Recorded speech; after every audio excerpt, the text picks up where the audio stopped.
And welcome to the Village of Woodbury Zoning Board of Appeals meeting for December of 2023. If you could all stand and join us in the Pledge of Allegiance. I pledge allegiance to the flag of the United States of America and to the republic for which it stands, one nation, under God, indivisible, with liberty and justice for all.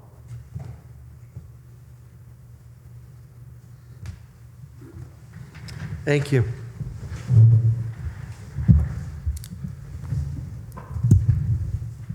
First, let me introduce the members of the board that are present.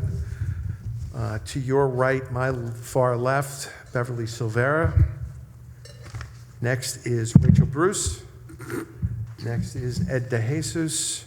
I'm Craig Brady, chairman, and next to me is our counsel, Kelly. Like Sharon. Just one name. Okay, executive session, we have none this evening. Approval and acceptance of previous minutes. Did everyone receive the revised minutes from last month? Yes, and Yes. I'll make a motion to accept as written. Second? Second by Rachel. All in favor? Aye. Aye. Passed. Okay. New business, we have no new business. Action on decisions, at this time we have none. Public hearings, the first scheduled public hearing was for Woodbury townhouses. I won't read the entire reason for the request for appearance. We received a letter from Mr. Myro from Bluestein, Shapiro, Frank, and Barone, indicating that since the planning board has been tied up and unable to act on SECRA for the application, the ZBA cannot act, and he asked that this be opened and adjourned to the February 14th, 2024 meeting. I would say it's actually not listed on the January agenda for the planning board, so it might be more appropriate to adjourn it to your March 13th agenda. Just to save, you know, Another. yeah. Postpone. And they have submitted seeker documents, but it's not on the planning board for any failure to act or anything like that. They need to make a revised submission to the planning board, and then the planning board will consider that. Okay, so can I have a motion to defer this to the March? No. we should- Second. See if anybody's here on Right. it, and then a motion to adjourn Right. to the March 13th. So is anyone present interested in speaking to the townhomes at Woodbury Townhomes application? Going once, going twice. Gone. Can you resubmit the motion, please? Or I'll make Motion. a motion to postpone the public hearing to March 13, 2024. Seconded. Very good, thank you very much. Any discussion? All in favor? Aye. Aye. The next public hearing is another continuation of a public hearing. This is for Kolakowski at 528 Route 32 in Highland Mills. We received an email from Ms. Kolakowski indicating that she would not be able to attend and is waiting for drawings from her surveyor. Do we wish to postpone this to the next meeting? Do we? So this was last on your October agenda, where it was asked to be postponed till November, and now it's December, and they're asking to postpone again. What I would suggest is maybe postponing it till your January meeting. I will reach out to the surveyor, but also maybe tell her that this will be the last adjournment, because this information could easily be provided to you. I agree. Okay. So is there anyone present who wishes to speak to this application, 528 Route 32? Consider that a no. Can I get a motion to postpone or continue the public hearing to the January 13th meeting? Rachel with the motion, Second. Beverly with the second. Any discussion? I believe it's January 10th. not 13th. January 10th, you are correct, it is January 10th. So I'll amend that motion to January 10th. So Rachel will amend it and Beverly will re-second it? Yes. Yes. All right. Good. Any discussion? No. Any further discussion? No. All in favor? Aye. Aye. Aye. Okay. Our next is a new application before us. This is Hartman, 88 Jefferson. This is a public hearing requesting a variance for the construction of an addition to a single-family dwelling. Whereas pursuant to Section 310-7, the maximum permitted impervious surface coverage is 20%. The applicant is proposing 30%. Said property is located in the R1A zoning district at 88 Jefferson Street in Highland Mills and is known on the Village of Woodbury tax maps as Section 240, Block 1, Lot 9. And could you introduce yourself to us, please?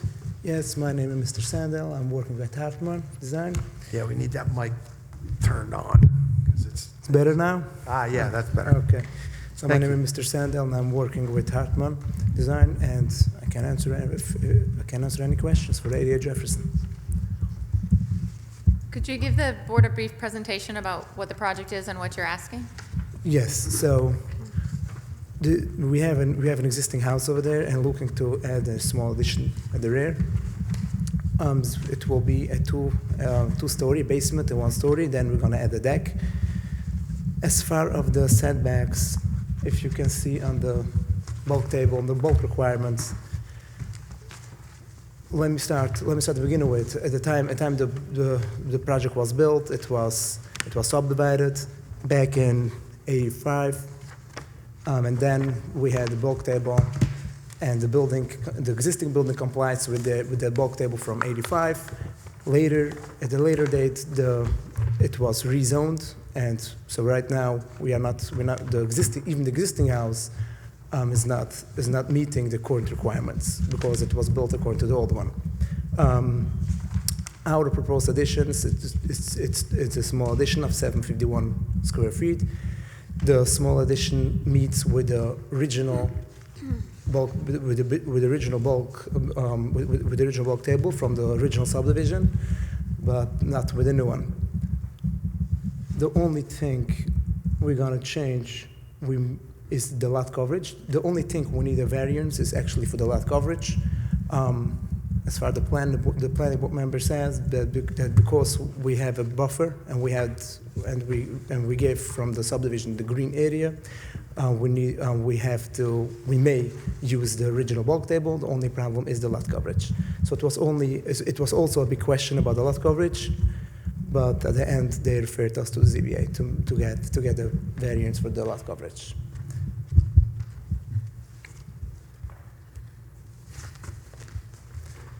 And the lot coverage is also the same thing. The required is 20%, and as of now, we are at 38%, and we're just adding to get to 43%. So it's also, the current house is much more than the required because of the rezoning. So I'm trying to find the original. This is probably the original, so there's no way it's readable. The original subdivision map? The original subdivision map doesn't have a listing on their bulk table for lot coverage. Well, am I remembering correctly that this was almost a pseudo-clustered development? It was a And that's cluster. why they provided other open space to meet the total requirements, and it was done that way. Bottom line, it was done as a cluster development. It was done as a cluster. So the bulk table wouldn't have applied anyway. Well, some of the bulk applied to the individual lots, but one issue that came up before the planning board was a potential argument that because there was no impervious coverage limit shown in the bulk table, that meant that the whole thing could be paved. That's not an argument that's being made here, but yeah, it was developed as a cluster. It was just something that didn't need to be put on the bulk table at that time. Okay, so essentially what we have is a situation where that's the only question before us. That is the only question before you. As you said, the current house as it stands without this addition is it's 38%, is that right? Yep. So they're looking to add this addition To and 43. the proposed new deck, 751 square foot addition, which brings it to, from 38% to 43%. Board have any questions for the applicant?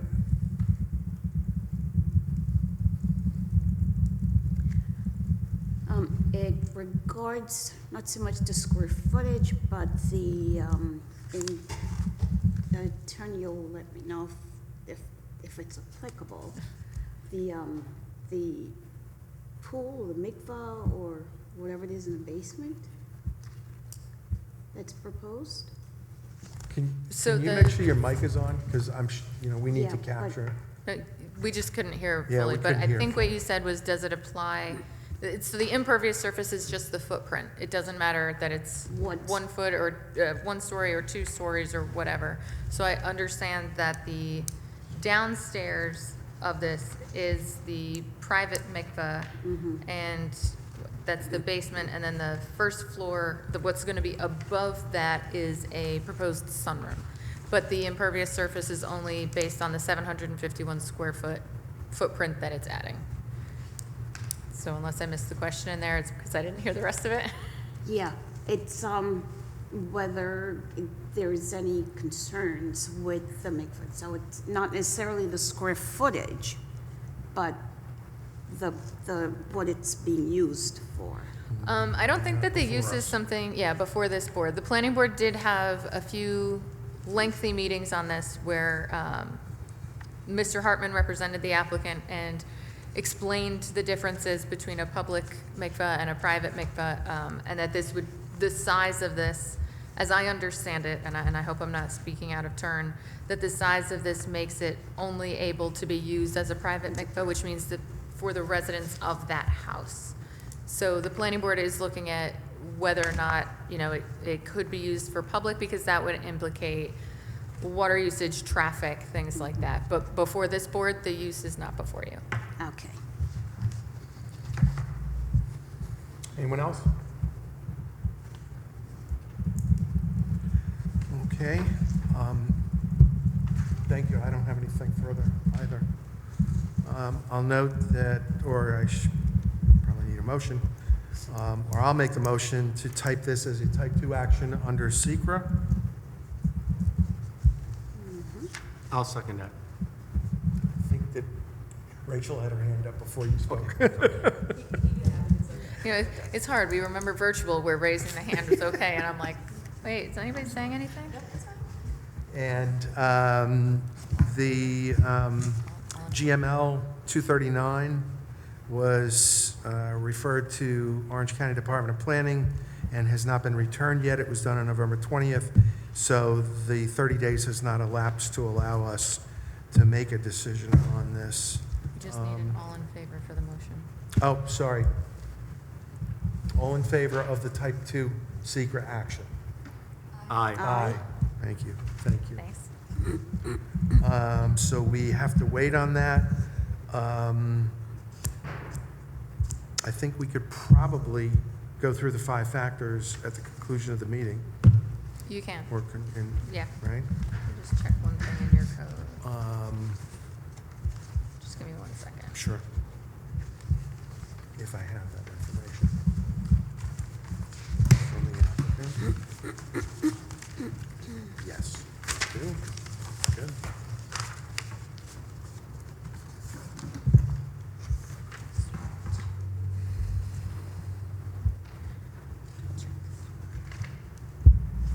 Just want to make sure.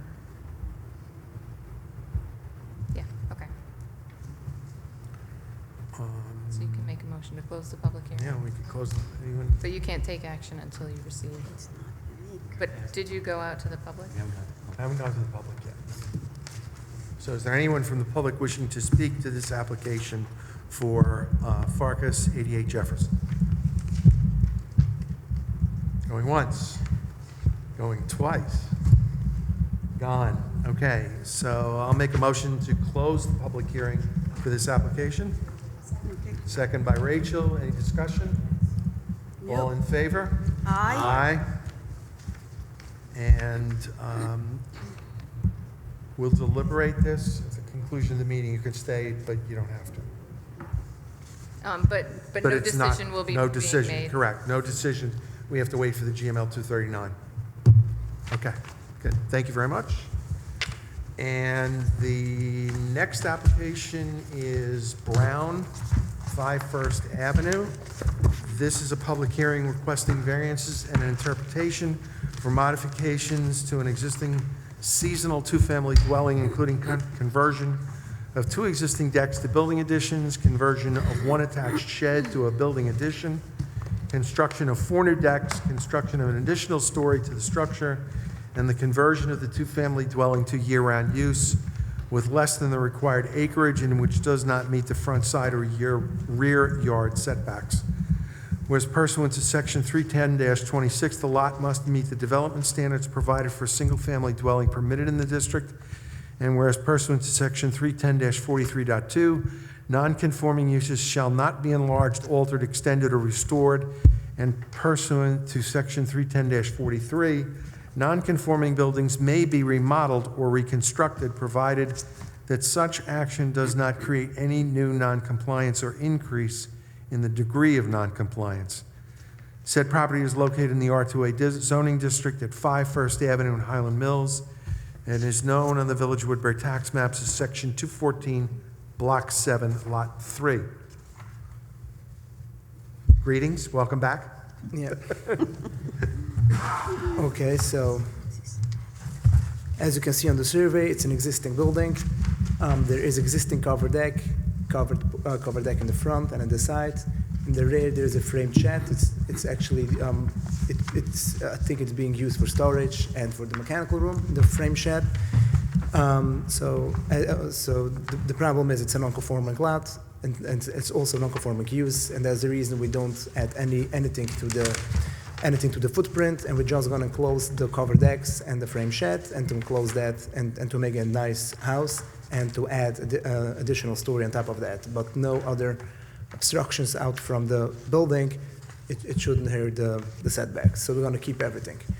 It's also going to be converted into a single family because it's right now non-conforming use. It's right now it's not permitted to have it 2 family, so we're going to change that to a single family. So it's going to meet the use. So only the setbacks will be a non-conforming. The setbacks and also the lot itself, the lot width, the lot size, everything is non-conforming. Okay, so let me ask one question before you go any further. Is the current structure going to be remodeled and a floor added to it? Correct. Okay, so there's no demolition here? We're not demolishing the entire building? It's take what's there, Correct. gut the interior so that you can turn it into a single-family home, Yes. add the second story, and do the other modifications as are detailed in the plans. Yeah. We'll see later, and then at the final stages of planning, we'll maybe rebuild some kind of walls, some windows, but we'll definitely try to keep everything the most possible. Right, okay, so essentially, sorry? Said, really? I thought that Mr. Hartman said that basically the building was going to keep the same footprint, but that it was being demoed and built to the picture shown on page 9 of your, page 9 of the submission. If I'm incorrect, that's fine. My understanding was that what was there was going to be demoed, keep the same footprint. So definitely the roof will have to come down because we're gonna build a new wall on that, a new floor. The flooring and foundation we're gonna try to keep. We'll see if possible. So the only question is the exterior walls. So look, we had a porch. So portions of the building will definitely need to be new because it's right now very old and it's not in a good condition. But we'll see. We'll see if money-wise, Okay. it may be we're So gonna isn't keep that some something we should know now? some walls. I would think. So what I would suggest then is they may try and keep a couple, but it may be not salvageable, or maybe they find some cracks or something like that makes it a problem and they have to tear it down. I think that the board should look at it in that respect as if it is being demolished and reconstructed on the same footprint. You've seen this in a few of the applications that have come before you for, I think they were all seasonal dwellings actually, that were pre-existing non-conforming structures, and they're being rebuilt and taken down and rebuilt. And the difference is the argument of whether or not they are vested in that setback or not. Obviously, it's an undersized lot, and what's existing is existing, and if they remove it, they lose that protection of the pre-existing non-conforming setbacks. But if there's a possibility that those walls could come down, you don't want them to stop, and I would think that the applicant would not want to have to get a stop work order in the middle of construction to then return to this board, so it might be cleaner for the applicant, but certainly you can make that decision if you want to take that risk. I don't think No, that you want to. it's Okay. definitely better to get approval to In be able case to you run rebuild into a problem in the Yeah, future. of course. Okay, so I think that the board should consider that it's being demoed and reconstructed. I will also say that when I prepared the public hearing notice, there were a few questions on the application, so obviously I provided the board with supplemental information that clarifies, so I think the public hearing notice is a little off from a further detailed review of the application. Yeah.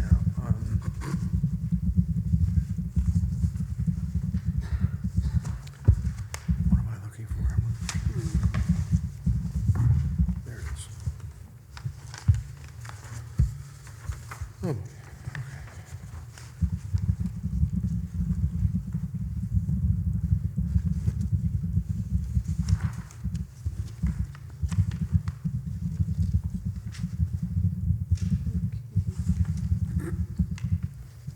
Sorry, all you can hear is my typing in the microphone. I'm like an angry typist. So is it going to be a 3-story or a 2-story? It will be a 2-story plus a basement. So that makes it, Kelly, that makes it a 3 or 2? Under your code, I believe that makes it a 2-story. 3? Two-story, because one of them, if it's actually considered a basement, is below ground to a certain level, and then the percentage it is below ground, then it can only be used for certain Okay. uses down there. This thing says, references 3. Okay.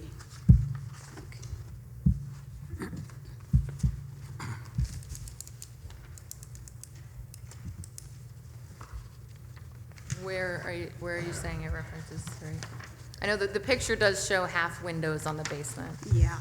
so I think that some of that is needed for, yeah, that, it'll have to go before the ARB. Yeah. And there are some fire code requirements for ingress and egress for, again, whatever percentage it is underground. I leave that to the building department, which I know is no longer right here, but I will always now point to right here.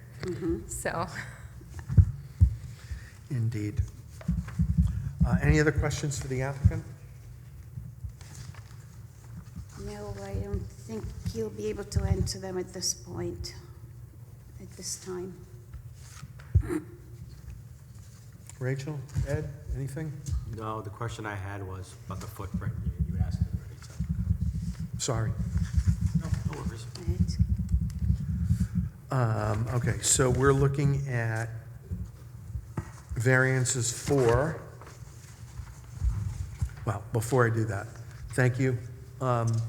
Is there anyone from the public wishing to speak to this application? Going once, going twice.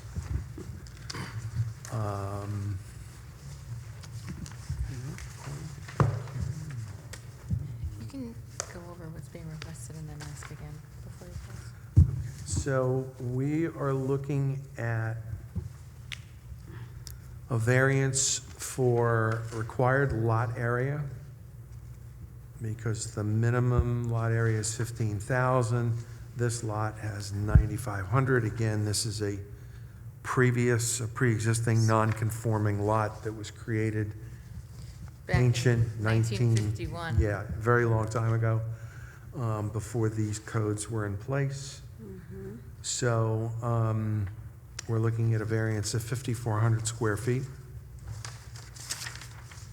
plus or minus. the required front yard to First Avenue. It's in the R2A zone, which is interesting, but that zone requires 40 feet of front yard setback. The applicant is proposing 25.4 feet, so you need a 14.6-foot variance. Let's see, required side yard, both sides. On the east side, it will be, so the zoning requirement is 30 feet. The side yard on the east side will be 16.15, and on the west side, 27.71. So the variances are 13.85 and 2.29 feet respectively. And let's see, we need, where is it? That's that one.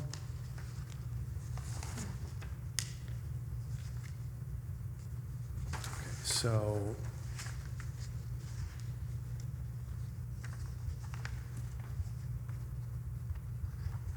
the deck shown in the plan are okay, is what we're saying. The decks As shown the- on the plan are okay.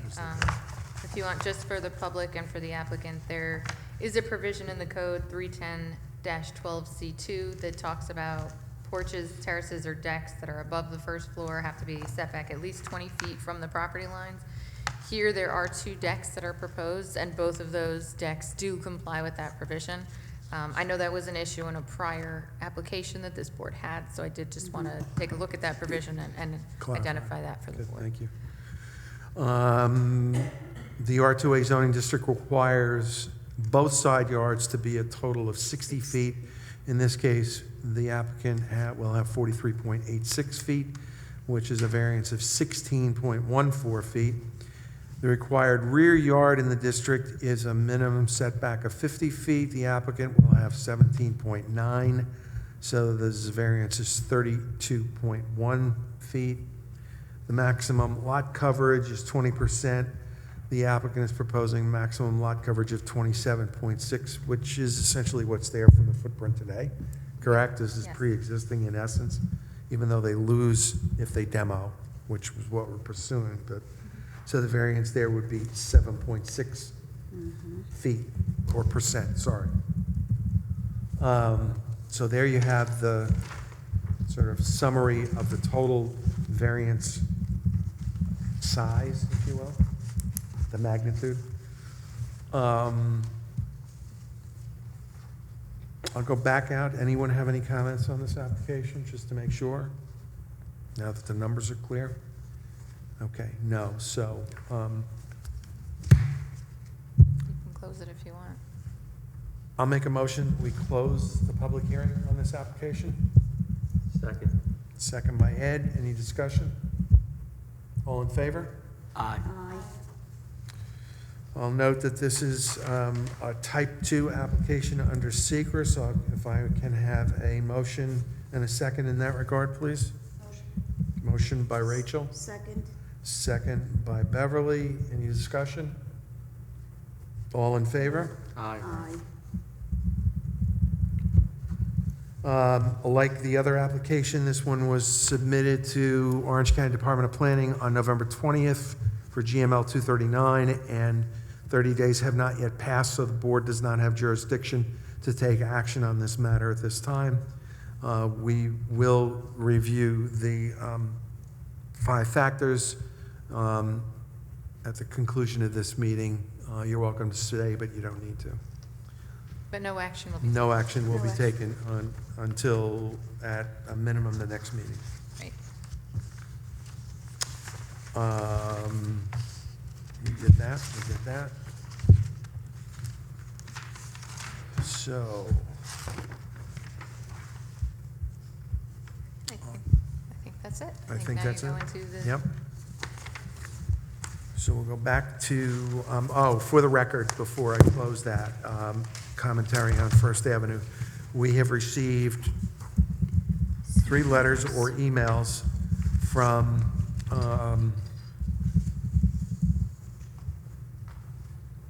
Naomi Cole, I won't try to pronounce the first name, Lowinger, and Shlomo Moskowitz, both all in favor of the plans as submitted for the First Avenue property.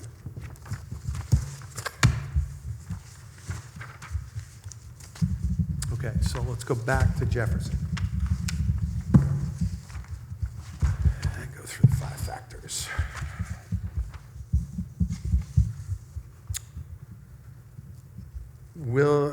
So the first factor, whether an undesirable change will be produced in the character of the neighborhood or a detriment to nearby properties will be created by the granting of the area variance. The applicant states no, because it's almost not visible in the front of the property. Well, his statement is right, because when I drove by the other day, you could barely see the backyard on the street, so technically he's right, you can't really see the addition to it. My only concern is how close it is to the swimming pool that's actually there. You know, because it brings the house closer to the pool, like the edge of the pool, that's my only concern, but for the most part, I don't see a problem with it. Yeah, that wouldn't be an undesirable change in the neighborhood, though. Exactly, that's why I say. But it would comply with fire code, so Yeah. I'll make that note. Okay, so do we agree with the applicant? No undesirable change? Correct. Yes. Very good, thank you. Can the benefit you seek be achieved by some other feasible method other than the variance? Applicant says no. There's no detailed explanation, simply no. I guess that would entail a smaller renovation or rebuilding, lowering the square footage.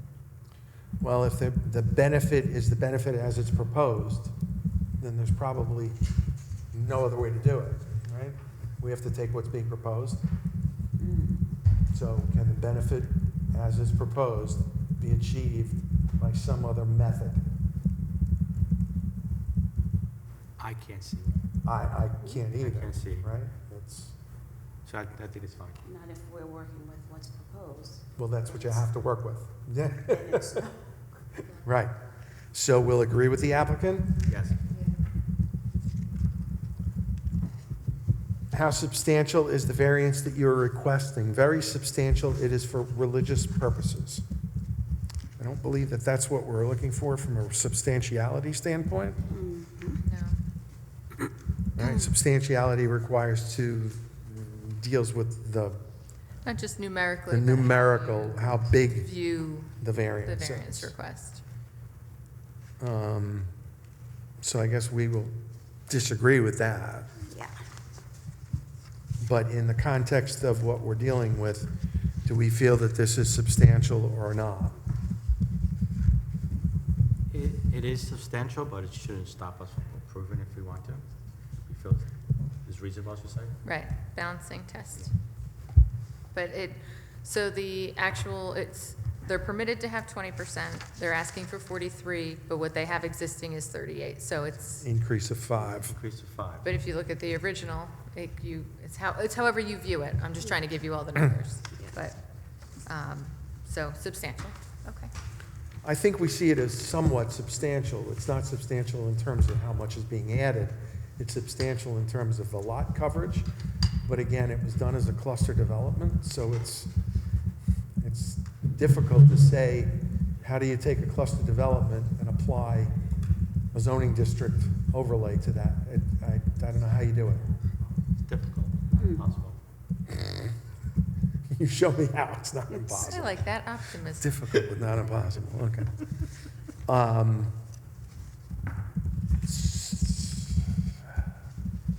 So are we saying substantial or not substantial? All right, so we're working with the existing, the right? Pre-rules, then it's not. If we're working with those numbers. Well, that's what is existing there now. And then the zone was changed. So they would have rights to the 38% at this point. But again, they're permitted to have 20%. So that doesn't mean you have to grant them anything. So, again, I just want to give the board the numbers as the 20%, the 38%, and then they're asking to go to the 43%. And it's a balancing, so not one factor is going to, you can weigh the factors heavily, you can weigh them, lighter, it's how you view the project. But, sorry, I just cut her out here. There we go. All of a sudden, in the middle of it, Ed leaned back, and I was like, where'd she go? I'm still back there. All right, so I'd say it's substantial. Okay. I don't think substantial. You do not believe it's substantial? I mean, just based on the area, but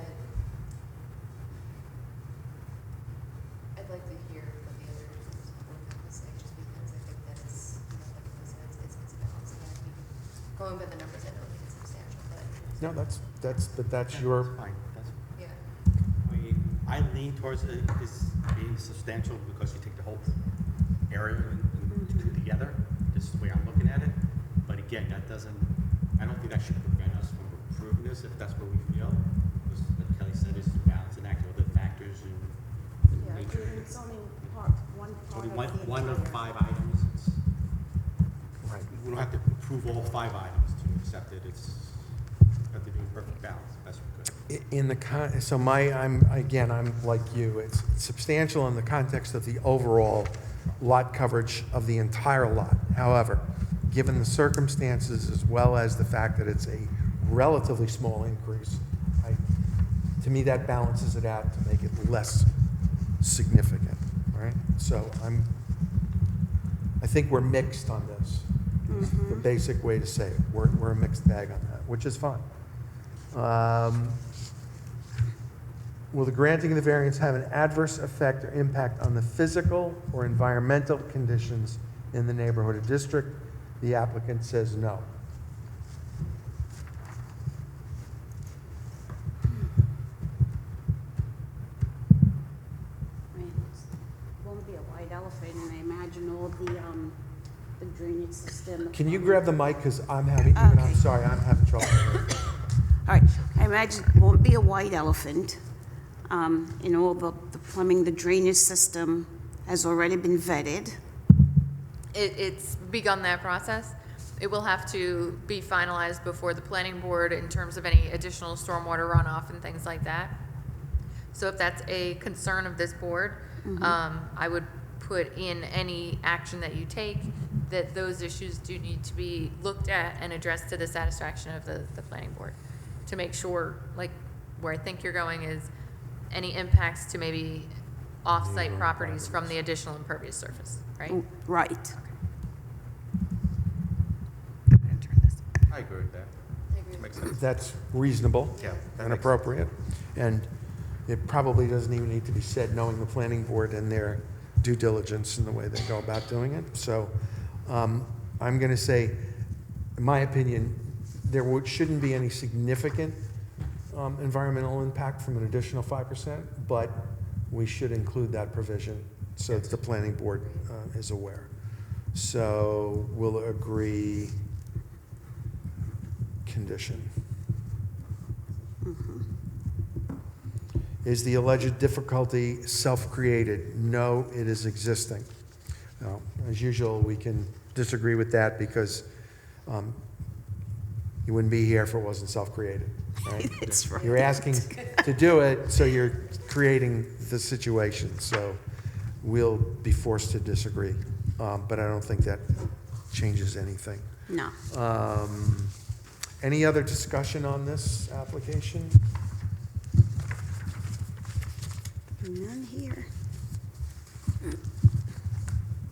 No, like I said earlier, my only concern is how close approximately a new addition is to the pool and what Beverly's brought up about the runoff and other issues. So by So putting we've that addressed little, those. that little note for the planning board to take care of it, I'm okay with it. That would be part of the draft proposal that council will prepare,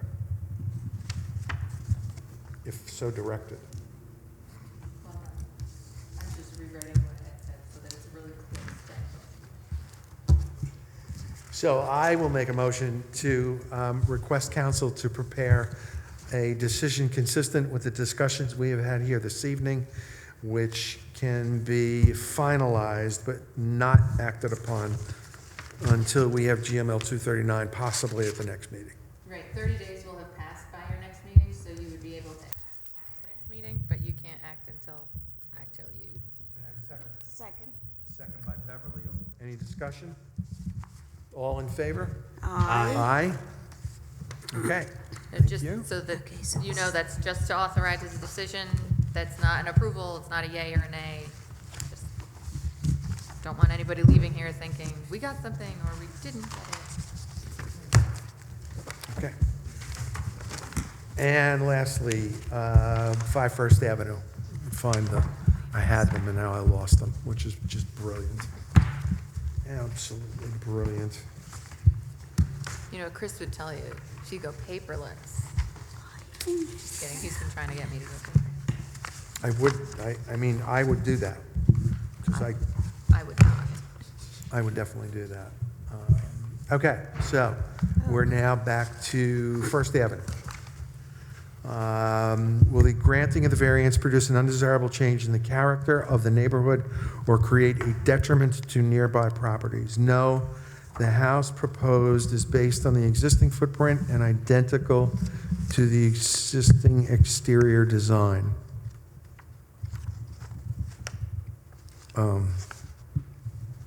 I'm confused because Yeah, the existing exterior design is 1 story and they're proposing 2. yeah. I think there might be a little confusion with their response on that, so it might just be better for that, that element if the board just has a discussion on whether it believes. Yeah, I agree. So, opinions, board members, will the granting of the variance produce an undesirable change in the character of the neighborhood or create a detriment to nearby properties? Actually, I think the opposite would happen to an improvement. Properties next door are pretty run down as is, so putting a nicer unit there or building will improve the property, if anything else. Yeah, I agree. I think it'll breathe new life into the neighborhood. Beverly, comments? In doing so, will it increase the property taxes and then thereby creating a hardship on the existing homeowners? I don't know if that's out of this realm. Yeah, I'm not Discussion? sure that that's changing the character or detriment to nearby properties. Whether the house have to be, the property have to be reassessed, I mean, That's- But that's, anytime anybody makes any change to the property, and there's substantial change, there's going to be a reassessment. Is that what you're trying to get at, Beverly? Yes, because if we're saying the other homes are so, not dilapidated, but so below standard, or so old, and now there's this white elephant, won't their tax base change? The community's base change? No, because it's either already serviced by municipal water and sewer, or one or the other, or they've met the requirements for well and septic. So, no, wouldn't affect the other properties. And I think just looking, if you're just looking at it as a tax issue or an assessment or assessed value issue, first, that's something that the town handles. Obviously, the village doesn't.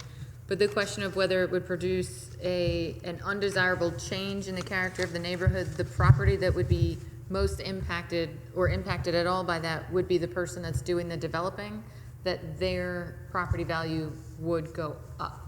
It doesn't necessarily impact the neighbors by making theirs go down, actually. Most neighbors would probably love that if their taxes went down because somebody else did something. But it shouldn't have any impact in making the neighbor's property taxes go up.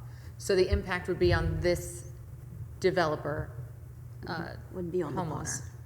Okay. Okay, then, Okay, so it sounds like the board believes that there would be no detriment. no detrimental. No detriment and no change to the character of the neighborhood. Actually, it's an improvement to the character of the neighborhood.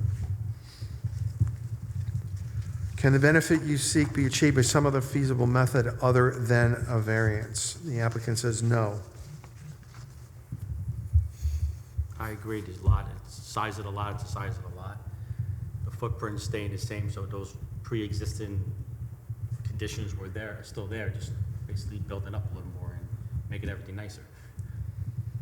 Yes, and the thing is that treating it as a demolition, we have to grant the variances because they lose them with the demolition, and they're essentially building on the existing footprint. So granting the variances seems to be the only way to do this. Agreed. Any other Agreed. comments? Agreed. How substantial is the variance you're requesting? It's very substantial since the house is not livable anymore. Well, I think we'll agree with the substantiality part, but again, this ends up being essentially recreating the same footprint on the lot, except going taller, going up an additional story. So, Agreed. substantial, but it doesn't, prevent us from Prevent us from granting it. granting. Okay. Any other comments? Anyone disagree? I agree. Okay. Will the granting of the variance have an adverse effect or impact on the physical or environmental conditions in the neighborhood or district? The applicant says no.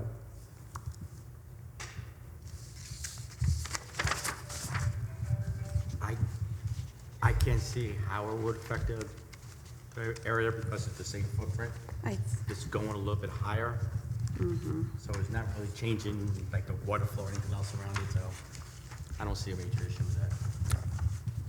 Rachel? Yeah, no, I happen to agree. Okay. Beverly? No, I think we beat that one out.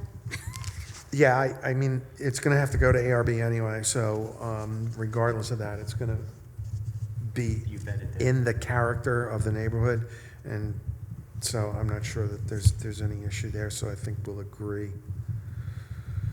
And is the alleged difficulty self-created? No, the existing condition is non-conforming. Well, the use is non-conforming, but the variances are area variances, so that doesn't apply. But again, it's a self-created condition by what they're asking for. So we'll disagree with that. Agree. They'll agree to disagree. Yes. Any other discussion?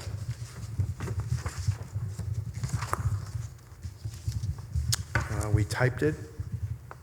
We did the 5 factors. So I'll offer a motion to direct council to prepare a draft decision for our January meeting consistent with discussions held here this evening. Any discussion? Nope. All in favor? Aye. Got it. And that, I believe, concludes our December meeting. I believe so. Just again, that is not an approval. That is not a denial. That's just authorizing a drafting of a decision. So I don't want anybody to walk out of here and try and apply for something right away. No action can be taken until January 10th. Thank you. Can I have a motion to adjourn? Second? All in favor? Aye. Aye. Happy holidays and good night. As well? Night. Thank you.